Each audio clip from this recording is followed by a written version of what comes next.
Dude, did you know you can subscribe to onlywrestlers.com and keep in touch with your favorite wrestlers? The party never has to end. This week's episode of One of a Kind with RVD is presented by Get Blitzed, and you can get 15% off your order when you head to get-blitz.com and use promo code RVD. Get 15% off. One of a Kind with Rob Van Dam is recorded in front of a live studio audience. ECW means anything goes. And so that's why it would have been really cool if that would have been like the court to settle disputes.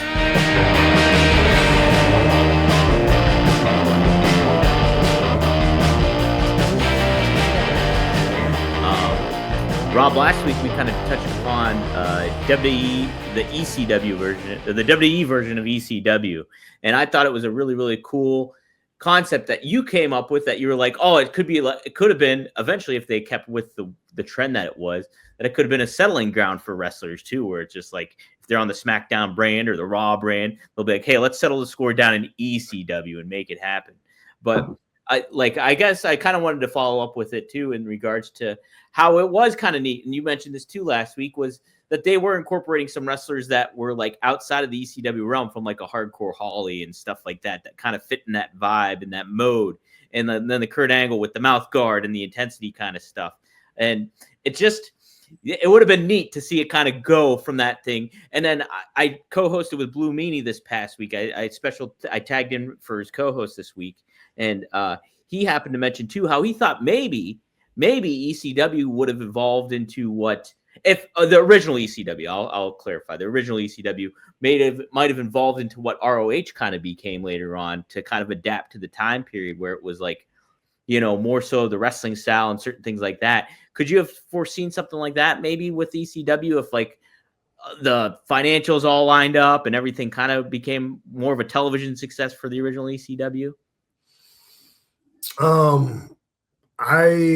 If I understand right, when you say ECW could have been more like ROH, are you just saying that they could have compromised some of their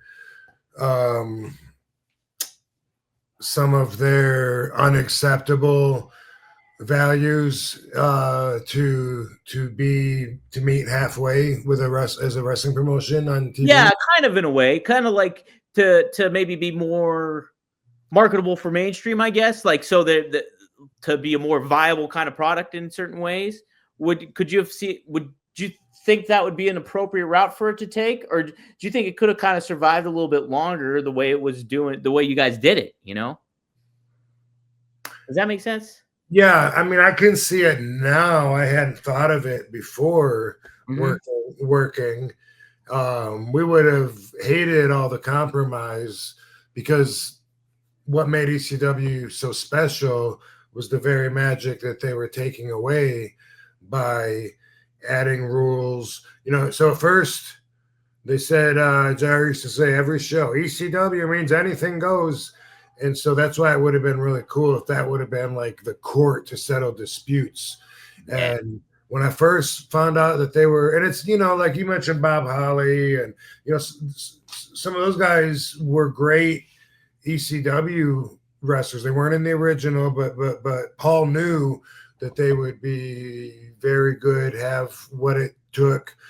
And so there's those guys, but what bothered, and that was cool. What bothered me, though, was the guys that weren't even on ECW wrestling on ECW shows. Like, that was nothing but poison in my mind, because all it was confusing. And I know, like, Matt Hardy and Kane, and I don't know who else. A lot of this was when they started doing this. Yeah. But I started hearing those guys were on. That's what I was thinking, was that'd be cool if you send guys to ECW and make an angle out of it, and then you got something special. Like, they go there, beat the shit out of each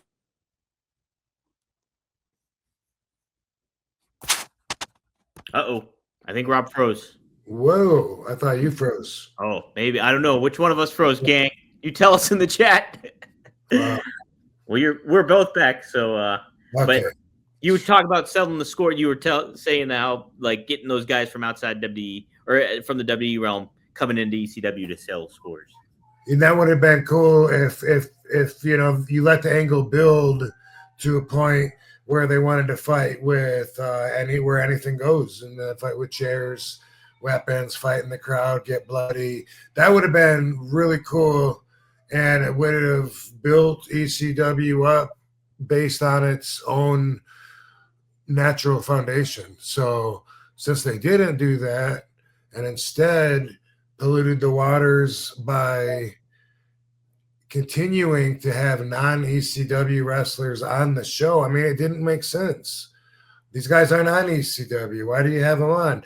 And I know, like, between the Raw and SmackDown, a lot of times I was on the Raw brand, but I'd be on the SmackDown show too. But you know what? That's confusing too. Mm-hmm.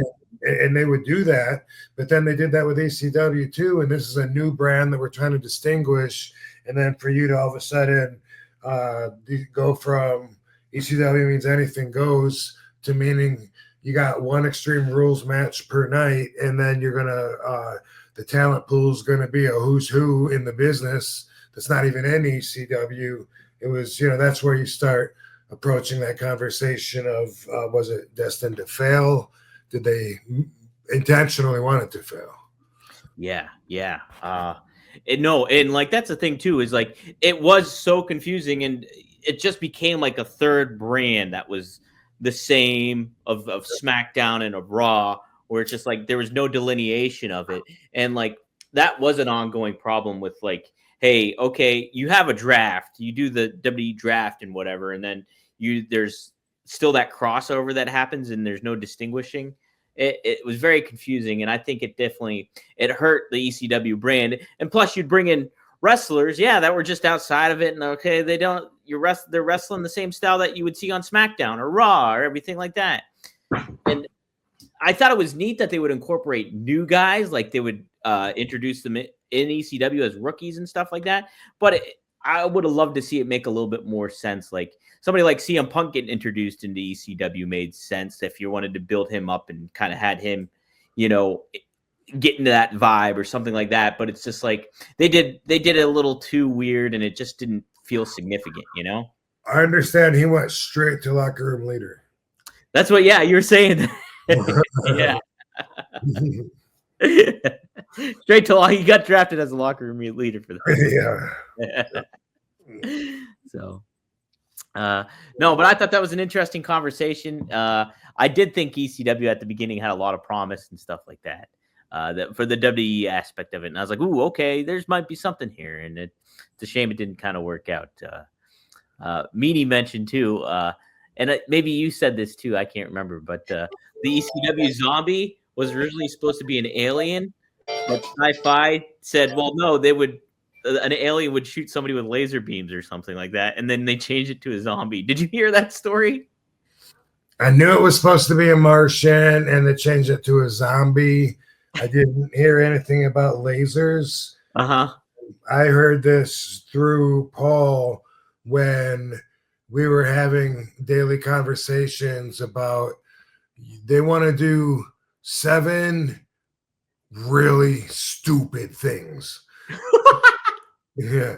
He's like, I'm gonna get them to cave on 4 of them. 3 of them we have to let go. That would happen every day like that. And one of them was they're gonna have they want to have this Martian come out, but we got it. So when he comes out, Sandman canes the shit out of him, and then that way it won't be that bad. Okay, why a Martian? Because it's a sci-fi channel, okay, I guess, whatever. And then it ended up being a zombie.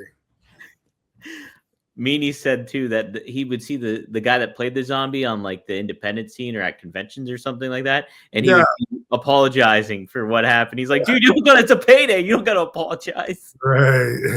That's funny. Knew it was wrong. Yeah. He was like, I'm sorry. He's like, oh man.